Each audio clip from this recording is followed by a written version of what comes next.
Hey, what's up, guys? In this video, I thought it'd be fun to kind of go back in time and pretend to be me from 2009 and make the music that I made back in the day. I got my start in 2009 kind of working with labels and making a genre of music called, hard techno or hard groove. We just called it techno. And we shared a lot of techniques, and I'm going to kind of go through how I used to do things and how we used to do things back in the day. Back in my day, which isn't back in the day, but to me, 2009 is back in the day. That's when I kind of started. So we used samples that you wouldn't really think were used, and we used a lot of essential house stuff. We didn't have all the freaking sample packs that we have now. Is very limited. There wasn't like the explosion that's happened in the last 5 years of sample packs and presets, and we didn't have serum. We didn't have any of that. So a lot of it was sample based and sample manipulation. I'm going to bump it up to 138 or whatever, 137.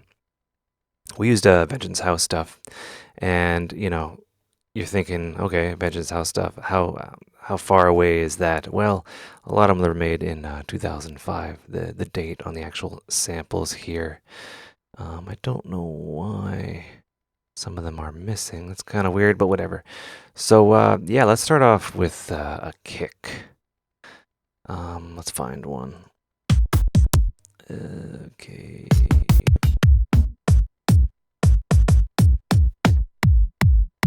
Let's go one that's a deep one. Our kick 26. We'll drop that in, and yeah, we did a lot of just dragging it in, duplicating like that, selecting them all, looping, and then working on this. This was our main kind of bread and butter thing. It sounded like this. First thing we do is Ableton 10 is a little bit different than Ableton 7. Gotta get the fades over so you hear that click. Right, that's what it kind of sounded like. We needed basses, and we didn't really know how to do basses back then. So what we would do is we kind of shave off the last bit of the kick, and then I'll just make the grids a little bit simpler to work with here, and then add that to the offbeat, change the fade here, and that would add our kick, and it sounded pretty good. We had low end, the subwoofer would respond to that well, and that was, again, how we did it. Also, what I would do, I gotta remember we didn't have groups within groups back then, so we kind of had to be creative with our groups and our routing.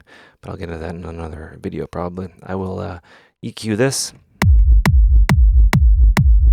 and then I'll kind of shave off some of that low end there. A little bit of that. All right, so that is the main basis of our kick there. So we did something that was sacrilege now, but it was very common back in the day. We would use the loops available to us. So instead of sampling tracks, we just used samples that they sampled. And that was our way of going about it.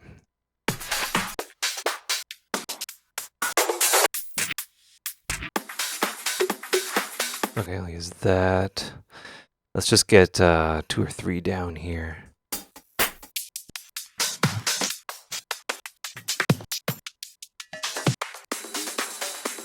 Oh, yeah, okay, that one was used quite a bit.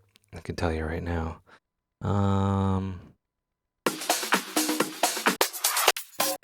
Okay, yeah, we'll just use that one. So we got these 3 loops here. I'll just shave them off like so. So this one right here, we can have a kind of a groovy swing like this. Just mute those. Or we can just kind of shave that a bit. The fades were useful because it prevented us from using a sidechain that would have used resources, because we weren't operating on the best of equipment back then.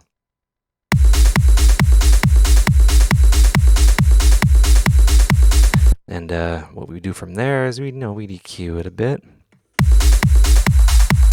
It's already very much EQ'd. These were heavily processed, which added to the sound.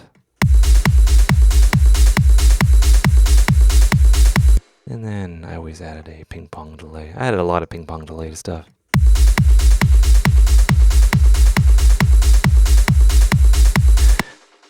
And we'd do that. We'd move on to another one.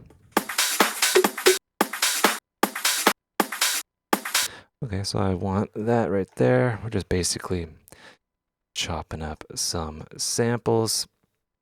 Again, using the fades just because. And this is before we had curved automation too. This is going way back.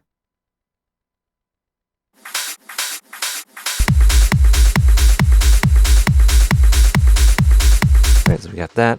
This one right here. This is just really quick, just to kind of hammer the example. Okay, so there's that. So I'm gonna get rid of. Give me my grid back, please. Let's do that, and then do that. So what I'm doing is I'm just basically just chopping up the sample.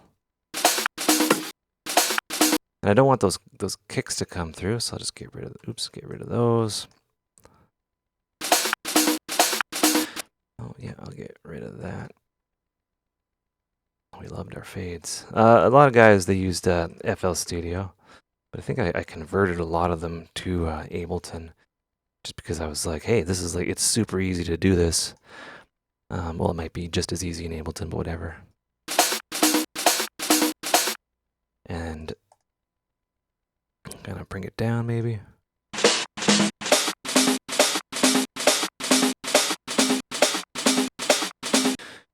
Right, you got that. So instead of using the fade, I'm going to show something that I used to do. This is before we had LFO tools. So I'd drag a compressor on there, and I would literally draw in the sidechain compression. Wow, been a while since I stumbled on that one. And I'll duplicate the automation here,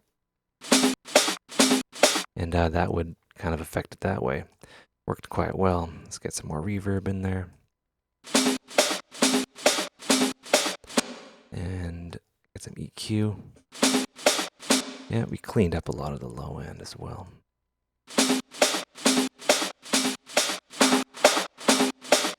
We really scrunged up the high end too.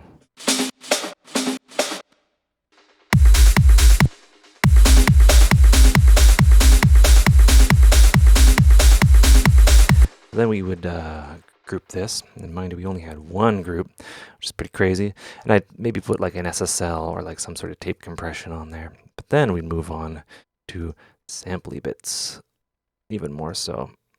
A lot of the cutted sounds, classic sounds.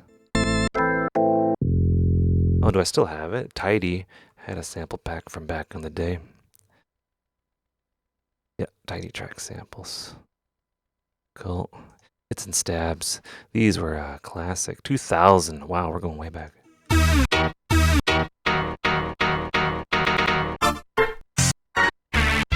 These are sampled from tracks, classic tracks, and yeah, they were used a lot.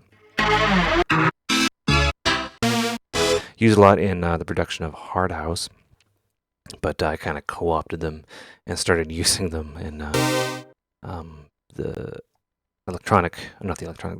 hard techno kind of thing.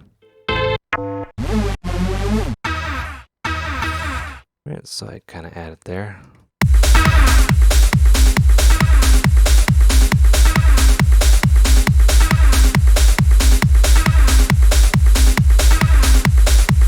So from there, you might, add a bit of a reverb. And I'm giving it like an injustice because we'd obviously spend a lot more time getting this to sit right. And mind you, I was just starting out, so.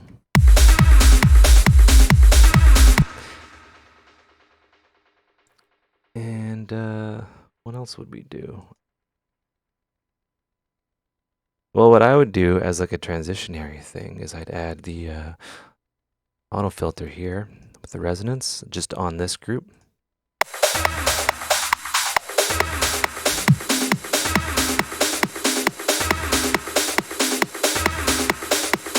And, add some simple delay that I would then kind of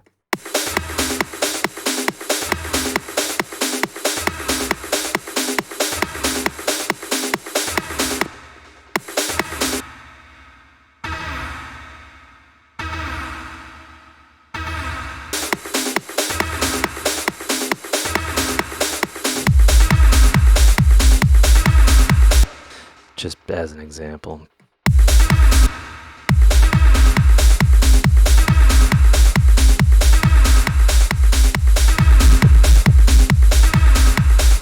I'd EQ it. Back in the day, I was really into the SSL stuff for these kind of chains here. And then from there, because we would run out of RAM if we had all these clips going on, I would select them all, right-click, and then consolidate, and that would turn them into ready-made loops of doom. And yeah, what else? I'm sure you recognize a lot of these sounds.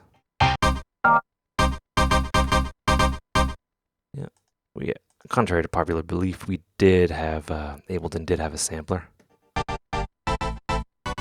and we did a bunch of stuff with that.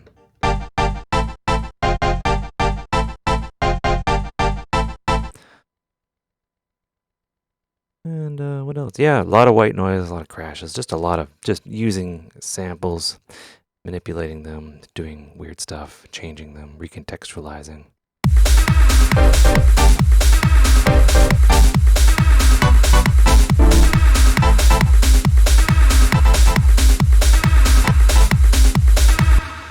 Anyway, before I get carried away, just want to let you guys know that I appreciate you watching. Hope you learned stuff. Take care and have a good one.